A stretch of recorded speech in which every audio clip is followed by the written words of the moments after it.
ክቡር ፕሬዝዳንት ታዬ አጽቀሥላሴ፣ ክቡር የቀድሞ የኢፌዴሪ ፕሬዝዳንት ዶክተር ሙላቱ ተሾመ፣ ክቡር አፈጉባኤ ታገሰ ጫፎ፣ ክቡር አፈጉባኤ አገኘሁ ተሻገር፣ የጠቅላይ ፍርድ ቤት ፕሬዝዳንት ክቡር ቴዎድሮስ ምህረት፣ ክቡር ምክትል ጠቅላይ ሚኒስትር ተመስገን ጥሩነህ፣ ክቡር አቶ አደም ፋራህ የፓርቲያችን ምክትል ፕሬዝዳንት፣ ክቡር ፊልድ ማርሻል ብርሃኑ ጁላ እና የጦር መኮንኖች፣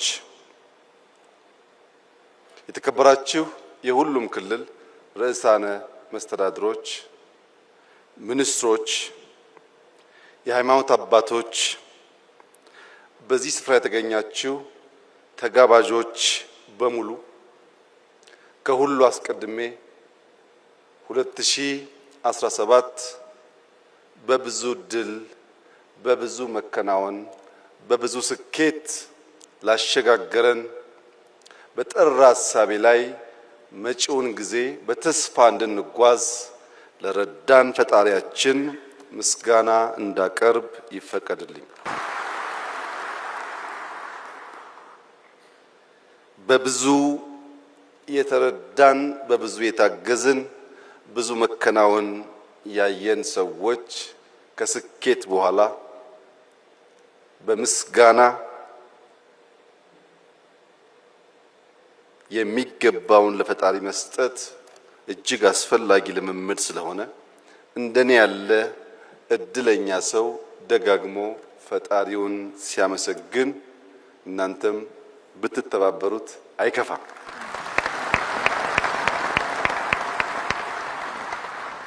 የዛሬውን የመደመር መንግስት የመጽሐፍ ምርቃት አስመልክቶ በተውኔት እጅግ አስደማሚ በሆነ መንገድ መጽሐፍቶቹን የዳሰሱ ወጣቶች ሙያተኞች ምስጋና ይገባቸዋል። እጅግ አድርጌ አመሰግናለሁ። ታዳጊ ህፃናት በሰርከስ በእውቁ እና ሀገር ወዳዱ ድምፃዊ ነዋይ ደበበ ታግዘው ላቀረቡልን ሰርከስ እሱንም እነሱንም ማመስገን እፈልጋለሁ።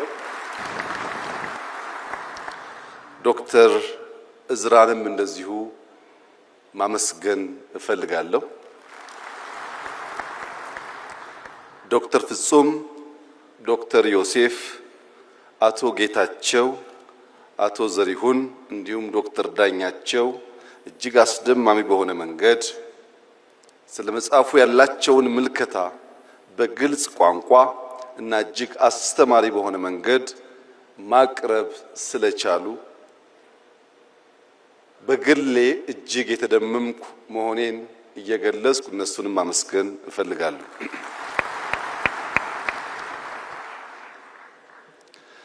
የመደመር መንግስት ጊዜ ካለፈ በኋላ ዘመን ካለፈ በኋላ እንዲህና እንዲያነበር እኮ ያሰብኩት ትውልድ ይፋረደኝ እሳቤ ይሄ ነበረ እንዳልከውን እንዳላሳካ አስቸገሩኝ እንጂ ለሚል ሰበብ ፍለጋ የተዘጋጀ መጽሐፍ ሳይሆን ጊዜ ሲዝን ተሰጥቶናል። በግልጽ ምልከታና ሐሳቤ ሀገራችንን ብንሰራ ታሪክ ሰሪዎች እንጂ ዘካሪዎች አንሆንም በሚል ኢንቴንሽን የተዘጋጀ ሰነድ ነው።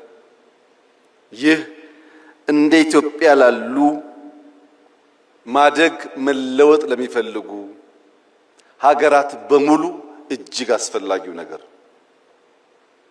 ነገር ግን ረዘም ላለ ጊዜ ስለቆየን በበርካቶች ሐሳቡም በዝርዝር በመነገሩ ምክንያት ይህንን መጽሐፍ በአራት መዎች ሰብሰብ አድርጌ አጠር ባለ መንገድ የተፈለገውን ነገር ለመግለጽ እንድችል የናንተ ፍቃድ እና ይሁንታ ከሆነ የመደመር መንግስት ማጠንጠኛው አራት መ ነው። የመጀመሪያው መነሻ ነው። ምንድነው መነሻው ያላችሁ እንደሆነ አቶ ዘሪው እንዳሉት ቁጭት ነው። ኢትዮጵያ ለምን ድሃ ሆነች? ኢትዮጵያ ለምን ተረጂ ሆነች? ኢትዮጵያ ከማን ስለምታንስ ነው ከማን የምትረዳው የሚሉ የቁጭት ጥያቄዎችና ምክንያት ፍለጋ ነው። አሳማኝ ምክንያት ከተገኘለት ሊያጽናና ሊያስተኛ ይችላል። በቂ ምክንያት ካልተገኘ ግን ቁጭት ያንገበግባል፣ እንቅልፍ ይነሳል። ለምን ኢትዮጵያ ለምን ደህየች ሲባል በዓለም ላይ ብቸኛው ድሃ ሀገር ኢትዮጵያ ስለሆነች አይደለም። ብዙ ድሃ ሀገር ናችሁ ተብለው የተቀበሉ ሀገሮች አሉ። የኢትዮጵያ የሚያንገበግበው ምድረ ቀደምት መሆኗን እኛ ብቻ ሳንሆን ዓለም የሚያምን የሚጨበት ታሪክ ያላት ሀገር መሆኗ፣ ምድረ ቀደምት መሆኗ፣ ረቂቅ መሆኗ፣ ግዙፍ መሆኗ፣ በርካታ ህዝብ ያላት ወጣት ህዝቦች ያላት ሀገር መሆኗ፣ ጀግኖች ደፋሮች ለህይወታቸው የማይሳሱ በረጅም ጊዜ ውስጥ ቢለካ ጀግነታቸው ያልነጠፈ ህዝቦች መኖሪያ መሆኗ፣ ኢትዮጵያን የመሰለ ለፈጣሪ የቀረበ አኩሪ ታሪክ ያለው የነጻነት ገድል ያለው ብዙ ህዝብ በተፈጥሮ የታደለ በኪነ ህንጻ በባህል በታሪክ ምንም የሚያሳፍር ነገር የሌለው ህዝብ እንዴት ድሃ ሆነ? እንዴትስ ለማኝ ሆነ ብሎ መጠየቅ ያስፈልጋል። ኢትዮጵያውያን እርሻን እንደጀመሩ ይነገራል። ምድረ ቀደምት ስለሆኑ እርሻን ጀምረን ብረት ቀጥቅጠን ማረሻ ሰርተን አርሰን አጭደን መብላት የጀመርንና ያስጀመርን ህዝቦች እንዴት እዚያው ተቸክለን ቆመን ምግብ ለኛ እንቆቅልሽ ሆነብን? ኢትዮጵያውያን በሸማ ልብስ ባህላዊ በሆነ መንገድ ልብሳቸውን በመስራት በታሪክ ብቻ ሳይሆን ዛሬም ሁላችሁም እንደምታውቁት በሽመና የሚታወቅ ባህል ያለው ሀገር ነው ኢትዮጵያ። ሸምነን መልበስ የቻልን ሽመናን ያስተማርን ኢትዮጵያውያን እንዴት ልብሳችንን ማምረት አቅቶን ልብስ ከውጭ የምንሸምት ሆን? በባህል መድኃኒት በሁላችሁም ቤት ጓዳ እንደሚታወቀው ለብዙ ችግሮች መድኃኒት ቅጠል በበጠስ መቀመም መፈወስ የሚችል ታሪክና ባህል ያላት ኢትዮጵያ እንዴት መድኃኒት ማምረት ተሳናት? ምንም እንጥፍጣፊ እርሾ ባይኖር ብንደህይ ባልገረመ ነበር። ግን ልምዱ ታሪኩ አስቻይ ሁኔታ እያለ እንዴት ደሃውን? በዓለም ላይ ከፍተኛ የወርቅ ሪዘርቭ ያከማቹ ሀገራት ወርቅ በማምረት አይታወቁም። እነሱ ከኛ ጥቂቱን ወርቅ ገዝተው ሼልፍ ላይ በማስቀመጥ ሀብታም ተባሉ። እኛ የበዛውን ወርቅ በከርሰ ምድር በማስቀመጥ ደሃ ተባል። እኛ ጋር ያለው ወርቅ እነሱ ጋር ካለው ወርቅ ይበልጣል። ያስቀመጥንበት ቦታ ብቻ ነው የሚለያየው። ያ ያስቀመጥንበት ቦታ ደሃ የሚያስብል ከሆነ የቦታ ለውጥ ለማምጣት ኢማጂኔሽን ፓወር ያስፈልጋል ማለት ነው። የተሰጠንን ደህንነት መቀበል ብቻ ሳይሆን የቦታ ለውጥ አድርጎ መስተካከል ያስፈልጋል እና አንደኛው ወደ ኋላ የሚያስጉዘው ቁጭት ነው። ሁለተኛው ቅናት ነው። የመንፈስ ቅናት። ሌሎች እንዴት ዘመኑ? እነንትና ወርቅ የላቸውም፣ የሚታረስ መሬት የላቸውም፣ ከኛ የላቀ ፖፑሌሽን የላቸውም። ከኛ በምን ልቀው እነሱ ዘመኑ? እኛስ በምን አንሰን ደህይተን ቀረን? የሚል ቅናት። ለዚህ መነሾ የኋልዮሽ የመደመር መንግስት ሲጓዝ ስብራቱ የት ገጠመን? የት ጋ ነው ያለፉን? የት ጋ ነው ስናንቀላፋ እነሱ የቀደሙን እኛ የቀረነው ብሎ የታለፍንበትን ዘመናት ወደ ኋላ ለመፈተሽ ይሞክራል። በዚህ መነሾ ውስጥና የኋልዮሽ ጉዞ የመደመር መንግስት የተገነዘባቸው አንኳር እሳቤዎች አንደኛ የተዛቡ ጥያቄዎች ናቸው። በትክክል አለመጠየቅ ትክክለኛ ምላሽ እንዳናገኝ ስለሚያደርገን። ሁለተኛ ለተዛባው ጥያቄ አፍራሽ የለውጥ ሂደት መከተላችን። ጥያቄያችን ስሁት ነው። ለዚያ የምንሰጠው ምላሽ ደግሞ አፍራሽ ነው። የኛ ብቃት የኛ የለውጥ አራማጅነት የሚለካው ትናንትናን በመናድ ትናንትናን በማፍረስ እንጂ የጎደለ ሞልተን የላቀ የተሻለ አሸጋግሮ በመስጠት አልነበረም። የመደመር መንግስት ያልተሄደበትን መንገድ መጓዝ ይመርጣል። ይህን ለማሳየት መነሾውን ለመገንዘብ ህዳሴና ሱዳን በቂ አስተማሪ ምሳሌ መሆን ይችላሉ። ሱዳን እኛ ስንለወጥ ሰላማዊ ሀገር ነበር። ከኛ ለውጥ በኋላ የሱዳን ለውጥ እኛ ለማገዝ እንደሞከርነው ከሞላ ጎደል ሰላማዊ ነበር። ነገር ግን የተዛባ ጥያቄ ሲነሳና ምላሹ ማፍረስ ሲሆን ዛሬ ሱዳን ቀድሞ በልጆቿ የገነባችውን የካርቱም ኢንተርናሽናል ኤርፖርት እንዳልነበር አድርገዋለች። 10 ሚሊዮን ገደማ የሚጠጋ ህዝብ የሚኖርበት የካርቱም ከተማ ያን ህዝብ መሸከም የማይችል ከተማ ሆኗል። ለምን? የተከተሉት የመረጡት መንገድ አፍራሽነት። እኛ ደግሞ እጅግ የገዘፈ በገንዘብም በሐሳብም በአሰራርም የሚገስፈውን ህዳሴ ከነስብራቱ ነበር የተቀበልነው። በነገራችን ላይ ሰሞኑን ህዳሴን በሚመለከት ማን ሰራው፣ እንዴት ሰራው፣ የማን ድርሻ ስንት ፐርሰንት ይሆናል የሚል ጉዳይ በእጅጉ አከራካሪ ሆኖ ቆይቷል። ለምን? ስለጨረስ ነው።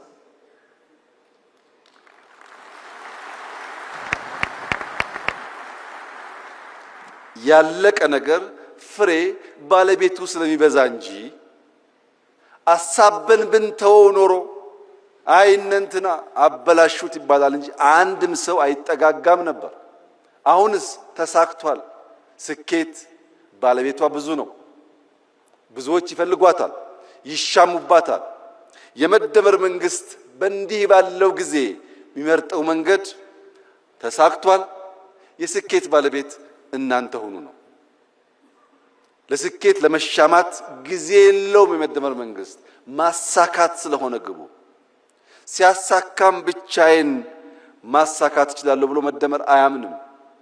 የብቸኝነት ጉድለት ስላለ ኢትዮጵያውያን በሚችሉት ሁሉ ተደምረው ያሳኩት የመላ የኢትዮጵያውያን ገድልና ድል እንጂ የአንድ መንግስት፣ የአንድ ሰው፣ የአንድ ግለሰብ አይደለም።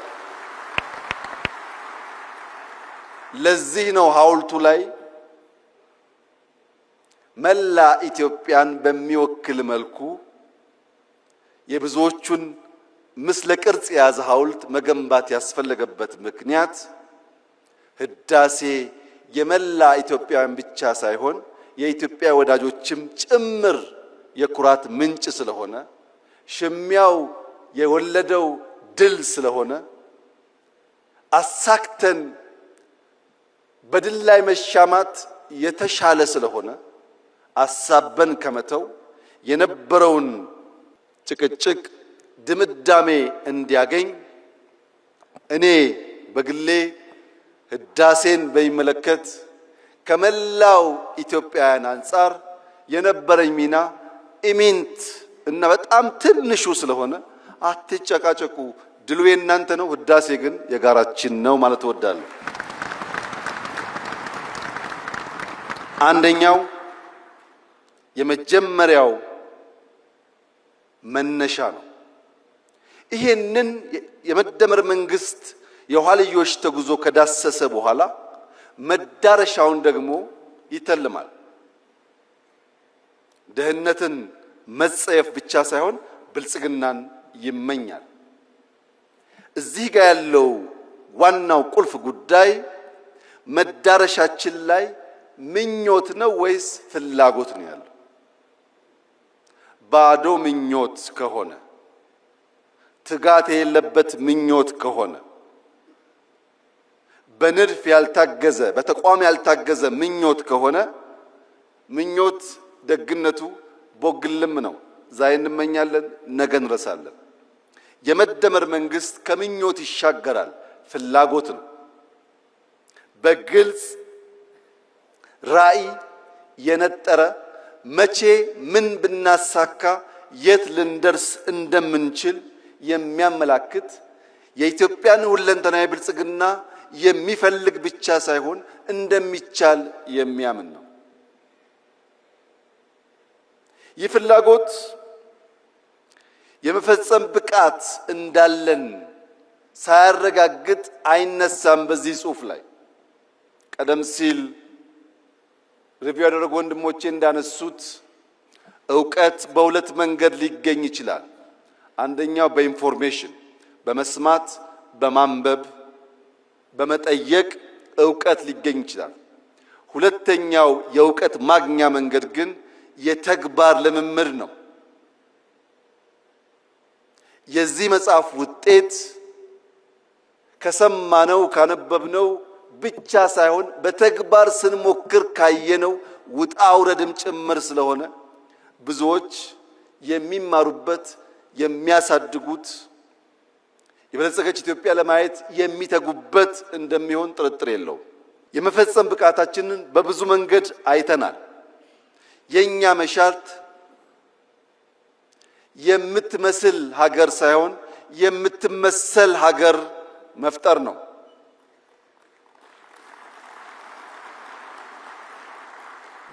ለመምሰል ሞክረናል። ብዙ ጊዜ አልተሳካም።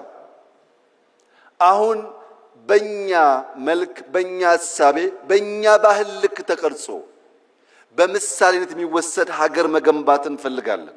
ይህ ደግሞ ይቻላል ብሎ የመደመር መንግስት በጽኑ ያምናል። ለምሳሌ አረንጓዴ አሻራ በጥቁር ህዝቦች ታሪክ እስከ ዛሬ ድረስ ማንም ያልሞከረው ነው። 48 ቢሊዮን ችግኝ። ይህ የምንመስለው ሳይሆን የምንመሰልበት ሆኖ በታሪክ ማህደር የሚቀመጥ ይሆናል። እያንዳንዱ የጥቁር ዘር እንደሚችል፣ እንደሚያስብ፣ እንደሚቀናጅ ተሰናስሎም ትልቁን ነገር ማሳካት እንደሚችል አንድ ማሳያ ተደርጎ ሊወሰድ ይችላል። ሁለተኛ፣ ቅድም ያነሳሁት ህዳሴ በትውልዶች መካከል ሳይቆም፣ በገንዘብ እጥረት ሳይቆም፣ በኮሮና ሳይቆም፣ በጦርነት ሳይቆም ኢትዮጵያውያን ያላቸውን ቁጭት በዚህ ልክ መግለጥ ከቻሉ የትኛውም የጥቁር ዘር ትልቅ ነገር አስቦ ሳይለምን፣ ሳይበደር፣ ሳይለቃ ሊከውን እንደሚችል የሚያረጋግጥ ሁለተኛ ምሳሌ ነው። ቅድም ወንድሜ ጌታቸው እንዳነሳው አዲስ አበባን በሚመለከት እየመጣ ያለው ለውጥ ምንም ጥርጣሬ አይግባችሁ በጥቂት ዓመታት ውስጥ በድፍን አፍሪካ ምሳሌ ተደርጎ ይወሰዳል። ምክንያቱም በራስ አቅም በራስ ገንዘብ ባጠረ ጊዜ ከመቆሸሽ ከጨለማ ልምምድ የወጣን ከተማ ለዜጎች ምቹ አድርጎ መስራት እንደሚቻል በተግባር ያሳየንበት አንዱ ስራ ስለሆነ ለብዙዎች ማስተማሪያ እንደሚሆን ጥርጥር የለውም። እግረ መንገድ የጌታቸውን ኮንሰርን ለመጋራት ምንም ነገር በቤታችን ጀምረን ቤታችን ላይ ማብቃት የለበትም። የኛ ሞቶ ያኔ ጌታቸው ወጣ ብሎ ነው እንጂ ከቢሮ እስከ ከተማ ከከተማ እስከ ሀገር ይል ነበር። ቢሮአችን፣ ግቢያችን፣ ሰፈራችን ከዛም አዲስ አበባችን ያልነው ነገር ግን ዛሬ የኛ ስህተት ሆኖ ይሆናል እንጂ ወንድሜ ጌታቸው ቢሾፍቱ፣ አዳማ፣ አርሲ ነገሌ፣ ሐዋሳ፣ አርባ ምንጭ፣ ሶዶ፣ ጅማ ብትሄድ ደቡብ ምዕራብ በዚህ እንቅስቃሴ ውስጥ በራሳቸው ልክ ሲንደፋደፉ ታያለ። ወደ ምስራቅ ብትሄድ ሐረር፣ ድሬዳዋ፣ ጅጅጋ በሚያስደንቅ ፍጥነት ራሳቸውን እየለወጡ ይገኛሉ። እኔ ከጌታቸው ጋር የምጋራው የብዙዎቻችን እምነት እንዲሆን የምፈልገው መንግስታትን የሚገለው ሰልፍ ግራቲፊኬሽን ነው።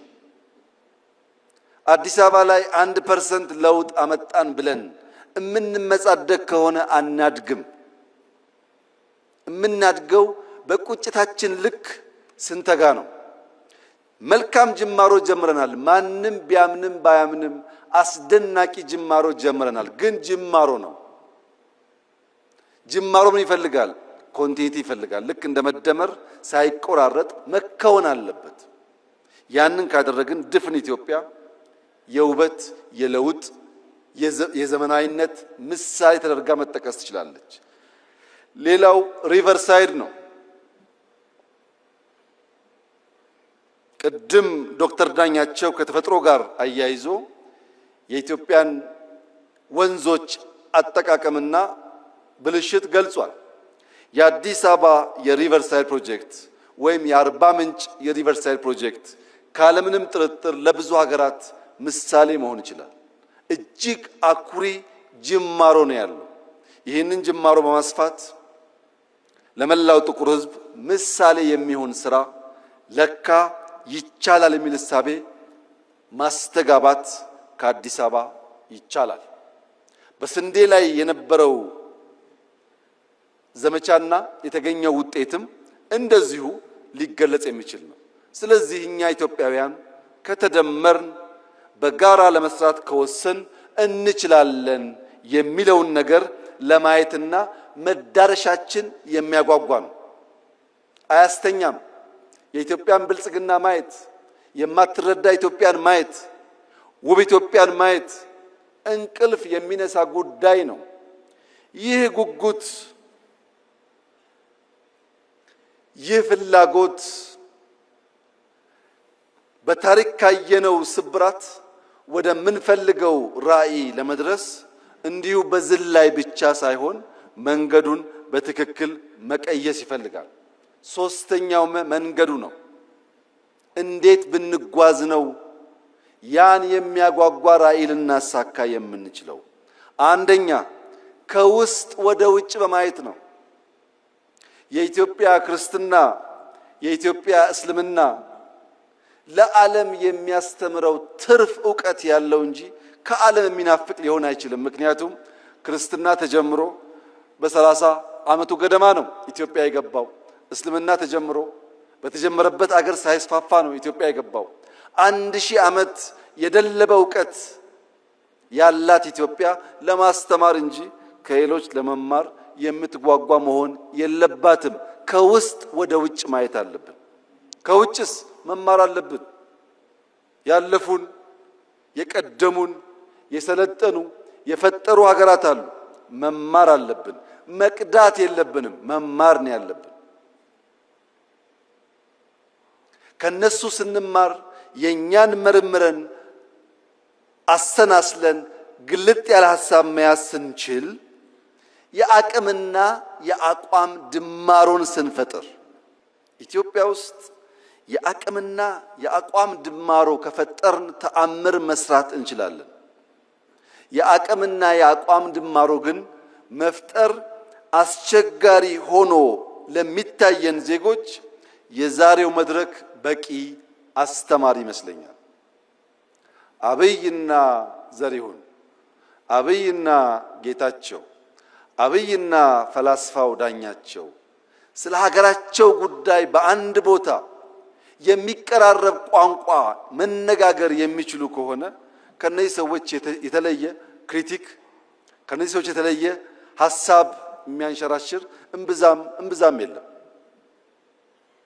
ዳኛቸው ማለት እድሜ ልኩን በመተቸት፣ በመቃረን፣ ሐሳብ በማመንጨት፣ በመጠየቅ የራሱን ስራ እስኪሰዋ ድረስ ተጋድሎ ያደረገ፣ ከቤተሰብ እስኪቃረን ድረስ ተጋድሎ ያደረገ የረጅም ዘመን የበቃ ምሁር ነው። ዘሪሁን በኢህአዴግ በመጀመሪያ ወራት ከዩኒቨርሲቲው ከተባረሩ ምሁራን መካከል አንዱ ነው። በዚሁ ስራው ኢህአዴግ ውስጥም ደጋፊ ተቺ ነበር፣ በእኛ ጊዜም ተቺ ነበር። ለመተቸት ሐሳብ ለመመንዘር ችግር ያለባቸው ሰዎች አይደሉም። የጌታቸው መናገር አያስፈልግም ብዬ ከነዚህ ሰዎች የተሻለ የደረጃ ሐሳብ ይዞ በኢትዮጵያ ናሽናል ኢንትረስት ላይ የሚታገል ብዙ ሰው አላየውም። ለሁላችንም ኢትዮጵያ ትበቃለች። የምንደመረው በአንድ ጭንቅላት ለማሰብ አይደለም፣ ስለ አንድ ሀገር ለማሰብ ነው። የምንደመረው በአንድ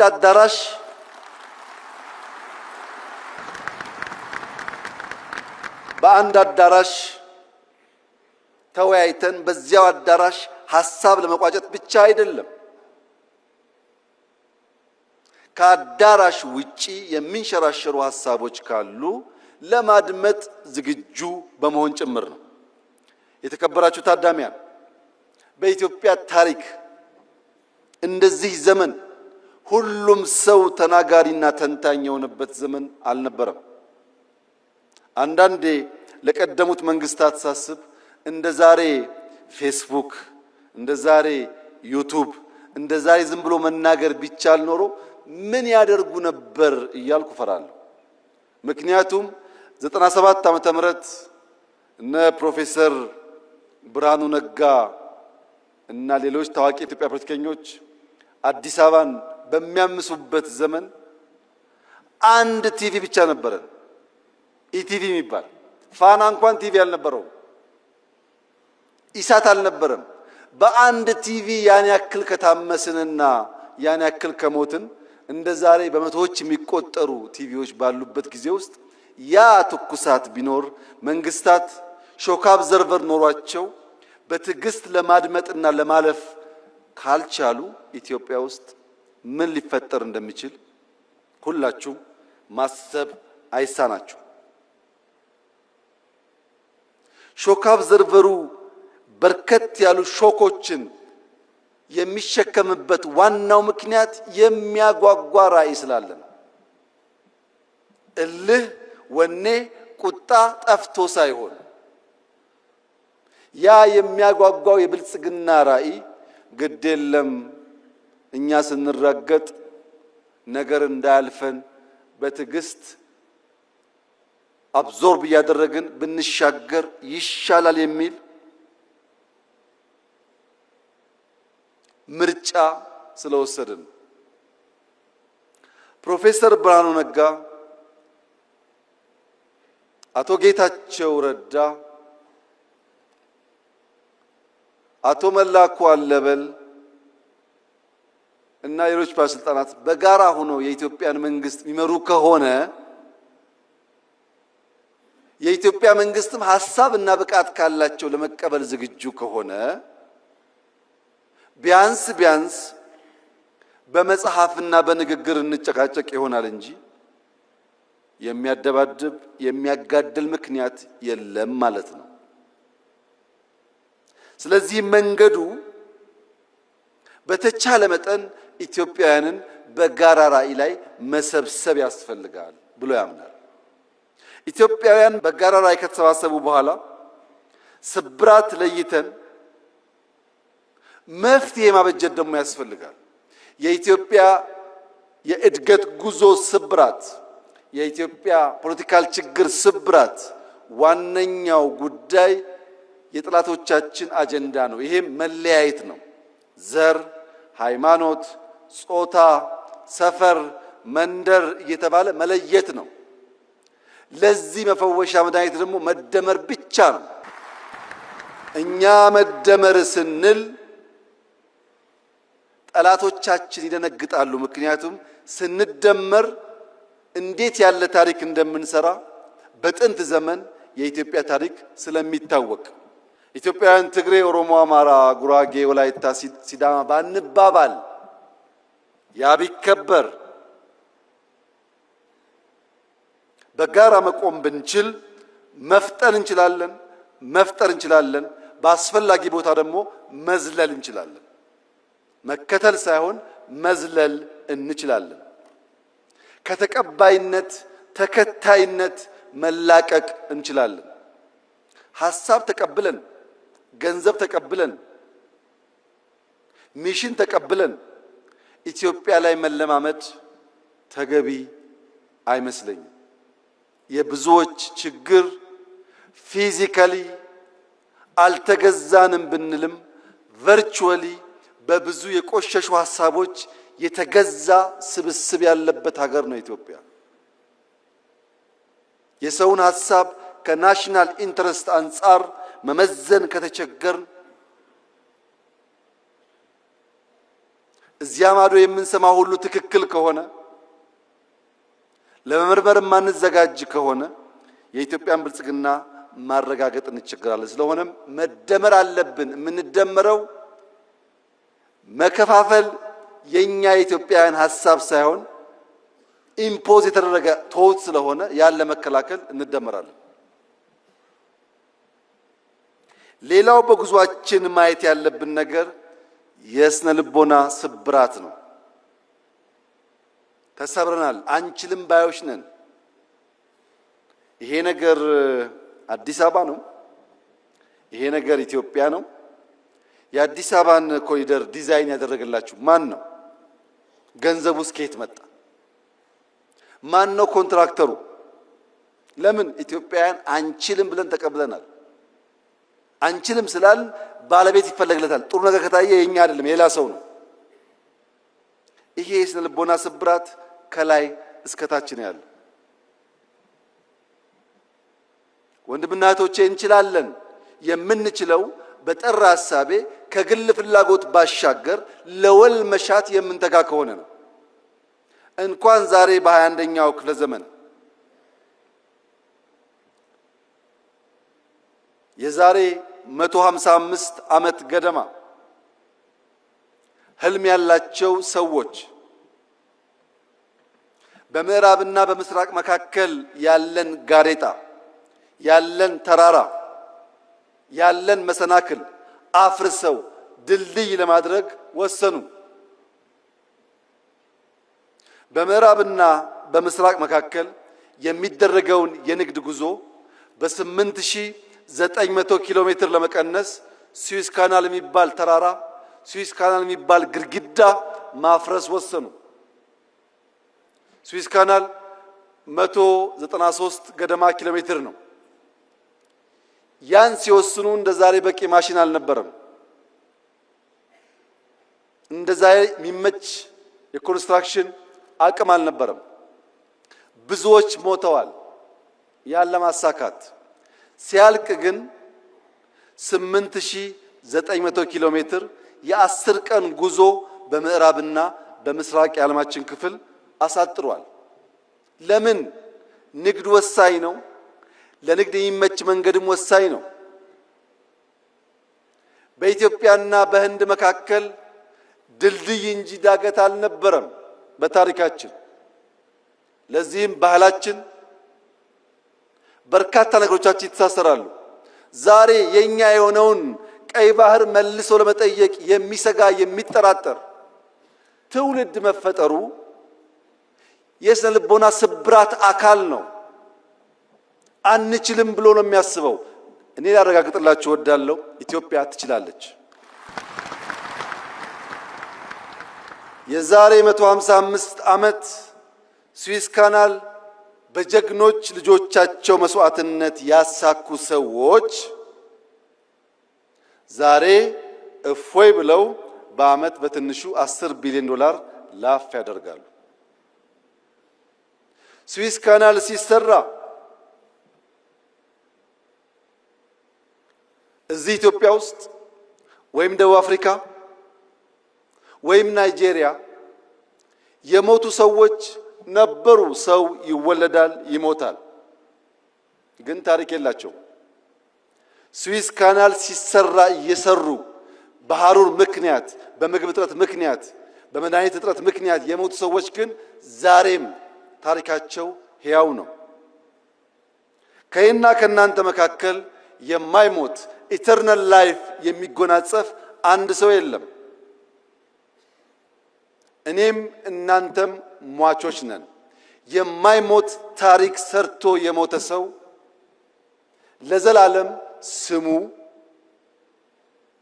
በትውልድ መካከል የሚተላለፍ ስለሚሆን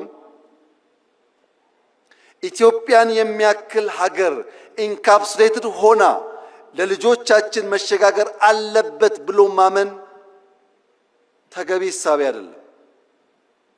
ተገቢ ሐሳብ አይደለም።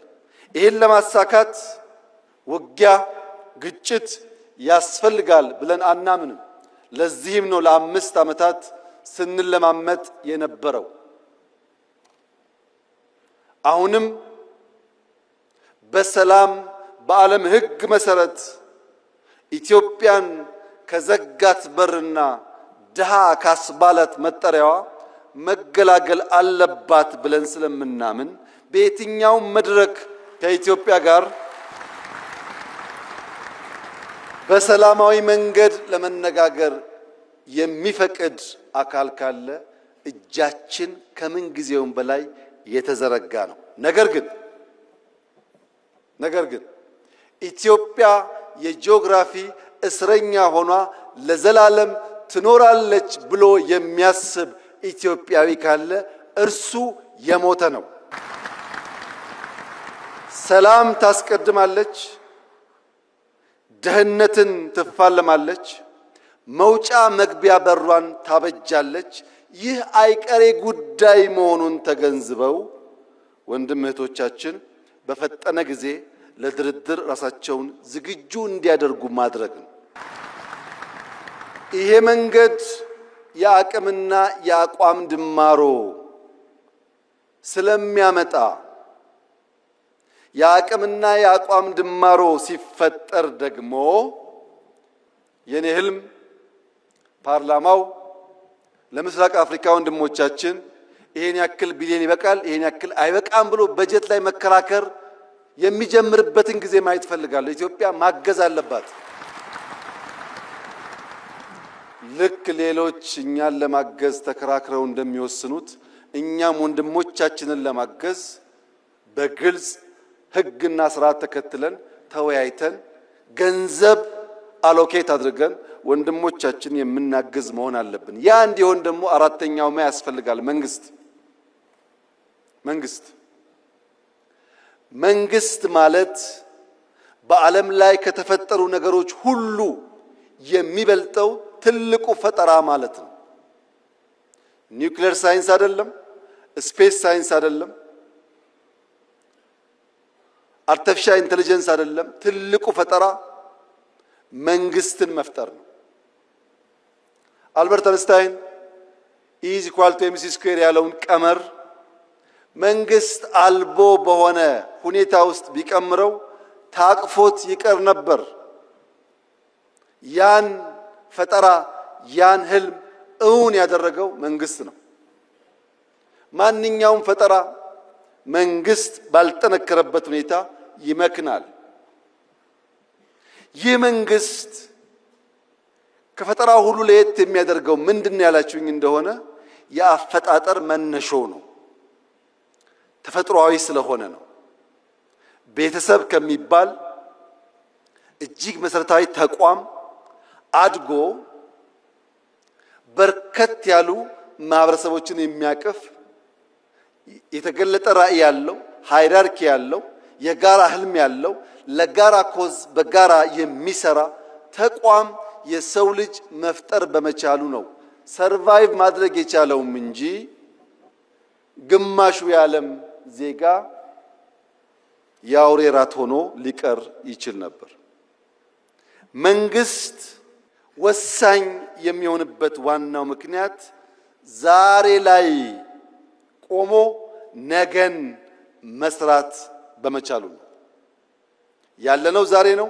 እምናወራው ስለ መውጫ መግቢያ በራችን ነው። ያ መውጫ በር ሲሳካ እዚህ ካለነው ግማሻችን ላንኖር እንችላለን።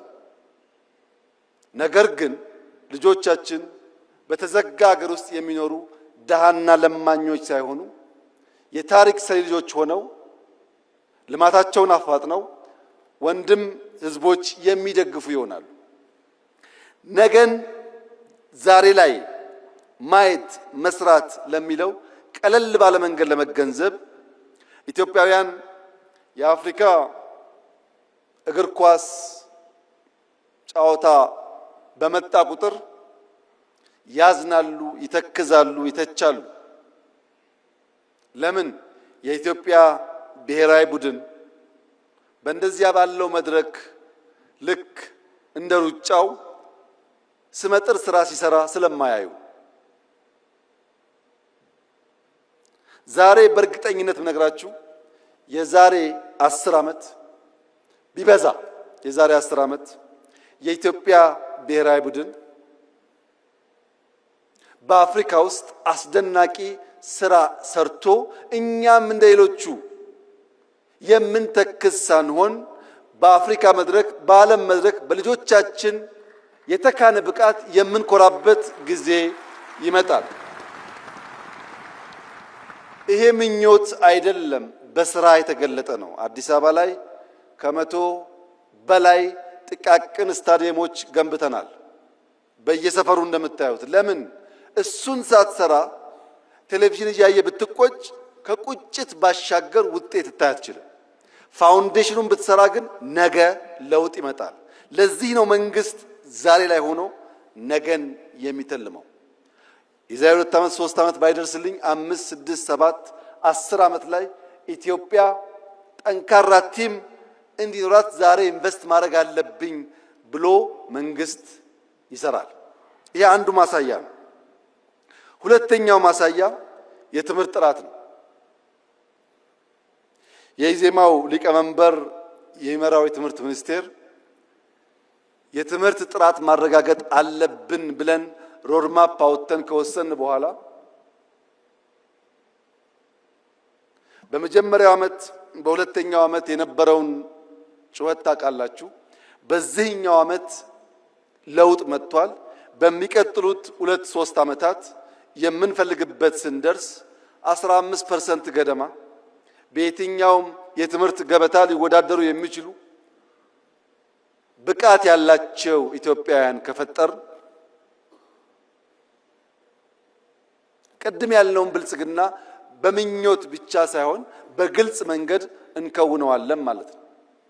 በቅርቡ ኢትዮጵያ የኒውክሌር ፕላንት ስራ ጀምራለሁ ብላ ማወጇ ይታወቃል።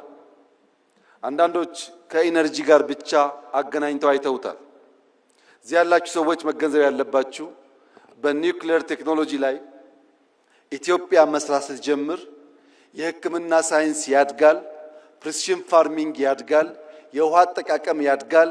አሁን የምናወጣቸው ተማሪዎች የሚመራመሩበት፣ የሚሰሩበት፣ የሚያድጉበት፣ የሚወዳደሩበት አቅም ይገነባሉ። ኢነርጂ ብቻ አይደለም። ራሽያ የዛሬ 80 ዓመት ያሳካችውን የኒውክሌር ኢነርጂ ኢትዮጵያ ዛሬ መከወን ፈልጋለሁ ስትል የሚጠራጠር ኢትዮጵያዊ እውን አለ ብሎ መውሰድ ይቻላል? የሚንቀሳቀስ ሮቦት ካልሆነ በቀር ህሊና ያለው ሰው የዛሬ 80 ዓመት የተሞከረና የተሳካን ነገር ዛሬ ለመጀመር እንዴት ድፍረት ያጣል? ኢትዮጵያ ትችላለች፣ ትጀምራለች፣ ትጨርሳለች። መንግስት ነገ ላይ ሆኖ ዛሬን ማወቅ አለበት። ዛሬ ላይ ሆኖ ነገም ብቻ ሳይሆን ነገ ላይ ሆኖ ዛሬን ማወቅ አለበት። ዛሬ ያለ ውስን አቅም፣ ዛሬ ያለ ስብራት፣ ዛሬ ያለ እንካ ሰላምታ የሚቀጥል ከሆነ የልጆቻችን ዕጣ ፈንታ ግልጽ ነው። ስደት ነው፣ ልመና ነው። እኔና እናንተ ያየነውን መከራ ልጆቻችን እንዳያዩ ከፈለግን ዛሬ ላይ ሆነን ለነገ ስብራት መጠገን አለብን። አንደኛው ስብራት ትልቅ ሆነን ሳለን፣ ብቁ ሆነን ሳለን፣ ማከናወን የምንችል ሆነን ሳለን በስነ አእምሮ አንሰን መገኘታችን ነው። ይህ ስብራት መጠገን አለበት። ይህ ትውልድ መሰረት መጣል አለበት። የመደመር መንግስት ሲጠቀለል የሚያነሳው ዛሬ ላይ ሆኜ ነገን፣ ነገ ላይ ሆኜ ዛሬን በምልልስ በምናብ እየቃኘው እየተጋውና እየሰራው ለልጆቼ የተሻለ ዓለም መፍጠር እችላለሁ ብሎ ያምናል። ይሄንን በሚመለከት በዚህ ያላችሁ ሰዎች እንድትገነዘቡ የምፈልገው ይሄ መጽሐፍ ሙሉ አይደለም፣ የጻፈውም ሰው ሙሉ አይደለም። ሐሳብ ያላችሁ ሰዎች ያላችሁ እንደሆነ ይሄንን የሚቃረን ሐሳብ ጽፋችሁ ብታቀርቡልን ለማንበብ ብቻ ሳይሆን ለመማር ብቻ ሳይሆን የእናንተ ይቃል ለመመስከርም ጭምር ዝግጁ መሆናችንን ከወዲሁ ለመግለጽ እፈልጋለሁ። ምሁራን ተቹት፣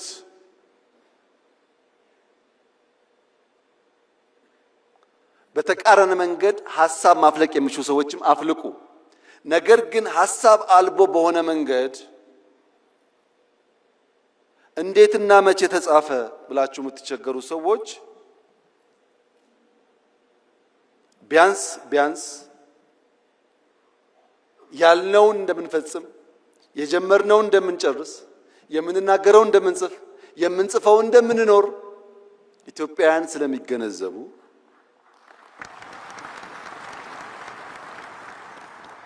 በውስጥ ያላችሁ ዋናው ትምምን የሚያስፈልገው በውስጥ ላሉ ሰዎች ነው።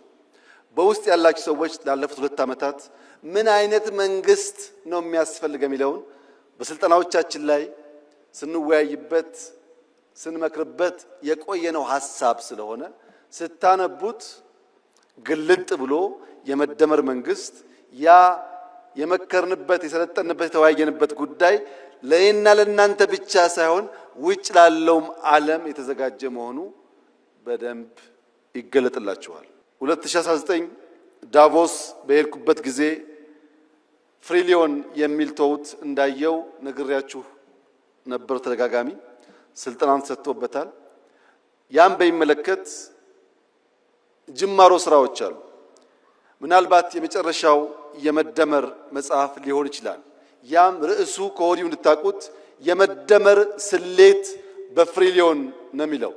የመደመር ስሌት ከእያንዳንዱ ሰው አንጻር እያንዳንዱ ሰው ራሱን በማካፈል ራሱን በመስጠት ከራሱ በመስጠት በዚያ ውስጥ ማትረፍን እንዴት እንደሚለማመድ የሚያሳይ ሰነድ ነው። መጽሐፍ ለምትወዱ መጽሐፍ ማንበብ ለምትወዱ ቀላሉ ምክሬ እድሜ ለቴክኖሎጂ ነገር ሁሉ ቀሏል። ኦዲዮ ቡኮች አሉ። ስፖርት የሰራችሁ ወክ እያደረጋችሁ ማድመጥ ይቻላል። ማንበብ፣ ሐሳብ መሸመት፣ ሐሳብ መገብየት ከመጽሐፍት ብቻ ሳይሆን ከኢትዮጵያውያንና ከሀገር ሽማግሌዎች መማር ይቻላል። በተቃራኒ መድረክ ላላችሁ ለምትቃወሙ ሰዎች የመጨረሻ መልእክቴ ከኦሮሞ አባቶች አባባል የተዋስኩትን በመውሰድ ያ መርህ እንደሆነና መርሃችሁ እንዲሆንም በመምከር ጭምር ይሆናል። የኦሮሞ አባቶች ነገር ግራና ቀኝ ሲልባቸው ከህልማቸው የሚጋጭ ነገር ሲፈጠር ካን ኦብሳ ካን ሞጎርሳ ይላሉ። ገሪ ጎርሳ ገሪ ሞኦብሳ ሙለተኬት አዴሙ ቀብዳ ይላሉ። ከፊሉን እየታገስክ ከፊሉን እየመከርክ ወደ ራዕይ መጓዝ አለብህ ይላሉ።